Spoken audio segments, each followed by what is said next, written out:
Hello there guys, we're currently looking at Boomer Coin.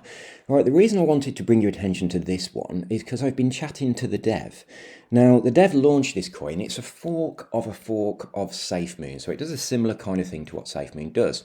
The dev seems incredibly honest, and the little bit of a chat that we had, they launched the coin, it was working perfectly fine, and then all of a sudden it stopped working, and they couldn't buy or sell. It was always throwing this error, and they couldn't access the liquidity pool. So we went through a little bit of troubleshooting to try and sort that out, and I wasn't able to solve the problem, but I put them onto a forum where they might be able to find an answer, and they later came back to me and the problem was solved. Now, I think that the problem was being caused by the migration from liquidity pool version 1 to version 2 from PancakeSwap. I don't know for certain, but it seems like that was the case. Now, this token automatically adds to the liquidity pool from the fee whenever you buy or sell it, and it seems that that particular function was broken. So if you tried to buy or sell this, it came back with an error, but it wasn't the dev's fault. I think it's something to do with the update of PancakeSwap. So at the moment I don't have any of this, but I'm about to buy some. But I want to show you, the coin started and then it kind of just failed and no one could do anything. Now he fixed the problem, and now we have all of this action going on. So you can see there's plenty of red and green, so people are buying and selling. It's nice and healthy. It's doing pretty well actually, so I'm going to chuck a little bit on here. In the account I'm on at the moment, there's not much in here, so I'm certainly going to throw some at it. Now I think that quite a lot of people that had invested in this and then the problem happened might have immediately got their money out when they realised they could. But it is a genuine product. So first of all, I'm going to buy some. So we have liquidity on version 2. So it's $4,000 on version 2 of the liquidity pool. So we'll pop into there. We'll open that in a new tab. And I haven't got much in this account, but we'll put in the maximum it'll let me. It's always going to hold some back because obviously you have to use a little bit of your wrap to BNB for all transactions. So if you put it all in there, you wouldn't be able to make a transaction. So we need some for the gas fees.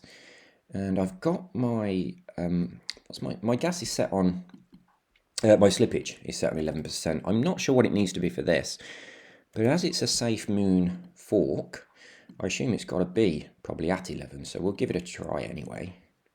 I'll try it on 8. If 8 doesn't go, I'm going to pop it straight back on 11. No, I think it's got to be 11, or at least 10. SafeMoon, I think, has to be 10 or 11. Yeah, it goes through on 10. So if you want to buy this, it will go through on 10. There we go. All right, that gets me in. And while that is updating, we're going to have a little look at the contract, and I'll tell you what the issue was. And if you are a dev and you've released a coin and you're getting that same error, I'll show you how this guy managed to fix it, because he did come back to me and show me what had happened. Now, I released a coin quite stealthily a few days ago. I didn't mention it because it was more of a test than anything else. And the same thing happened to my coin as well. So nobody could buy or sell my token, but I hadn't locked my liquidity pool, I'd burnt it. So I couldn't get the liquidity out anyway because I'd already burnt it. But because I'd also renounced ownership, I wasn't able to do this fix. So if we have a look at the contract, when you've created a contract, you have the ability to write to the contract unless you renounce your ownership. So if you go into here, you can then click on this connect to Web3, and if you are the creator of this particular token, then you can access these functions.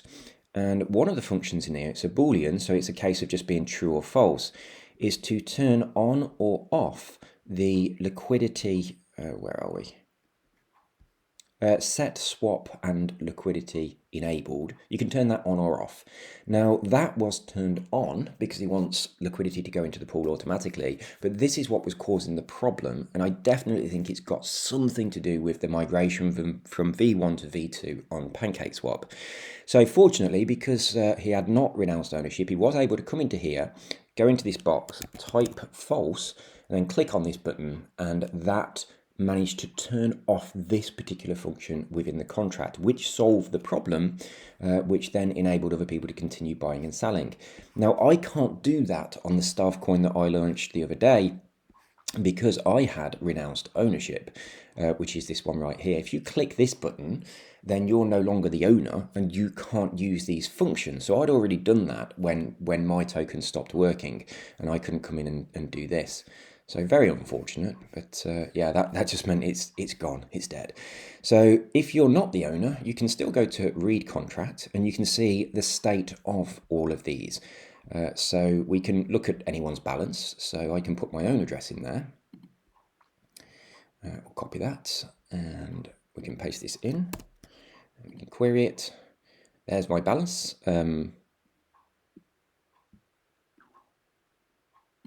That's how much I have. Never looked at this bit before. I'm not sure what that is. Oh, there we go. It's knocking it down into, way, quay, mwe, gui, and all of those different things. I'm not sure how you pronounce most of these, but it's telling you how much of them I've got. They're basically, the divisions of an ether, as in you have pounds and pence, dollars and cents. You have ether and way, or we. I think it's pronounced way. Bitcoin and satoshis. That's what's going on there. Let's get rid of that again. So that's my balance. So you can come into any contract and look at these things. And we can also see when we get down, I think it's about number 15. Here we go. We can't interact with it, but you can see that its current state is set to false. So the DEV was able to interact with this, swap and liquidity enabled, and turn that to the false option, and that's what fixed this particular token. So if you've released a token, everything was going along great, and then sometime over the past week, it suddenly stopped working, and also you realise not only could nobody buy or sell, but also you couldn't access your liquidity pool, then come into here, and if you've not renounced ownership, go to swap and liquefy enabled and change that to false, because I really think that's I think it's something that hopefully the problem will be ironed out by PancakeSwap. I did say to the dev, come back in and try and turn it to true in a few days' time and see whether or not it still works. If it doesn't, put it back on false. And in the meantime, they're just going to keep on adding liquidity manually when they need to. So that's the coin. It's definitely from a genuine dev. They were very concerned that there were people who had bought into this and they wouldn't be able to get their money out and things like that. So it's certainly worthwhile investing in this one. It is a fork of SafeMoon, so it does a similar-ish kind of thing. So you want to be setting your slippage on about number 10. Right, that's all from me. There we go. That's me, look. Oh, no, it's not. That's 0.2 BNB. I didn't put in quite that much. Let's refresh the page. I'm in there for $5.25. And that one there, I assume, is me. It's gone down a little bit because there's a few people who have sold. But yeah, I do have faith in this one. And I think you should too. So give it a go. Boomer coin. Who doesn't like a boomer coin? I've been called a boomer so many times. And I know it's supposed to be a little bit of an insult. I'm not a boomer. I'm too young to be a boomer. But I know it's supposed to be a bit of an insult. But I always think of it like, when you're holding a microphone and you drop it and you get the boom. I always think of it like that. So if someone's calling me a boomer, I take it as a compliment, like a mic drop. So there we go. That's this one. If you want to join my group, my Telegram group, it's in the description. It's at Gen Tokens. And if you did do that, you can see the conversation that we had. In fact, I'll show it you. It's this one. So this is Gen Tokens. This is Boomer Developer. And you can see he came into the group. Back here. Where are we?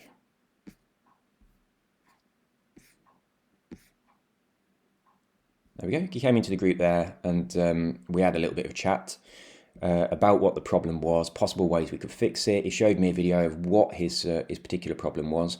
He then sent me over the LP tokens. I tried to sort it out that way and various things. So if you want to have a read through the conversation, then you can. It's all in here. When you join my group, any previous messages that are in the group are available to you. So you can see those. But yeah, this is definitely something that's genuine there. And he was obviously very concerned when it stopped working because that makes you look a bit dodgy. But no, it wasn't dodgy at all. It was just one of those unfortunate problems that appears to have come from the migration of PancakeSwap from V1 to V2. But fortunately, it did get it fixed. Now, I recommended these... where are they? these couple of forums here, so the ethereum.org and soliditylang.org. So I recommended having a look in there, and then he did come back after a little while and said he'd found the solution, and he went in and changed that within the contract. So I did say, if you find a solution, get back to me and we'll have a look. I didn't say I'd make a video and promote the coin or anything like that, but yeah, he has got back. And look, people are buying. There we go. So we've got a couple of investors there. I have no idea if he's promoting this anywhere. The contract doesn't have, as far as I'm aware, anything in the comments. But yeah, Boomer Developer, if you want to comment on this particular video, then leave a link to your website or whatever it is, and people can come and check out the fundamentals and the tokenomics of your token. Right, you take care, guys. I know I sound a bit tired. I just got up. I've got a massive cup of coffee, and it is actually about 11 o'clock at night where I am. But I've been having a weird sleep schedule. I went to bed about 5 hours ago and I've just got back up. So I'm going to be working through the night. So I've got lots of programming to do. You take care, guys, and I'll see you soon. Bye-bye.